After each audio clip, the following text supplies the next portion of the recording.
ബലികുടീരങ്ങളെ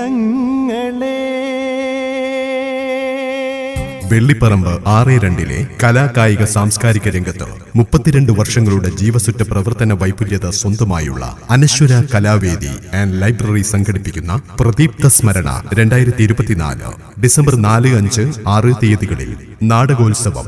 കേരളത്തിലെ പ്രമുഖ തിയേറ്ററുകൾ അവതരിപ്പിക്കുന്ന നാടകങ്ങൾ. 33ാമത് അനശ്വര വാർഷികാഘോഷം ഡിസംബർ 7 വൈവിധ്യമാർന്ന കലാവിരുന്നുകളോടെ നടത്തപ്പെടുകയാണ്. വാർഷികാഘോഷ പരിപാടികളുടെ ഉദ്ഘാടന കർമ്മം KJ ഷൈൻ ടീച്ചർ നിർവഹിക്കുന്നു. ബഹുമാനപ്പെട്ട കുന്നമംഗലം MLA അഡ്വക്കേറ്റ് PTA റഹീം, മനുഷ്യാവകാശ പ്രവർത്തക ശീതൽ ശ്യാം തുടങ്ങിയവർ മുഖ്യാതിഥികളായി പങ്കെടുക്കുന്നു. തുടർന്ന് വിവിധ കലാവിരുന്നുകൾ അരങ്ങേറുന്നു. ഏവരെയും സ്നേഹപൂർവ്വം സ്വാഗതം ചെയ്യുന്നു. CK സുനിൽകുമാർ നഗറിലേക്ക്. വെള്ളിപ്പറമ്പ് 6-2 പ്രവേശനം പാസ് മൂലം. ബലികുടീരങ്ങളെ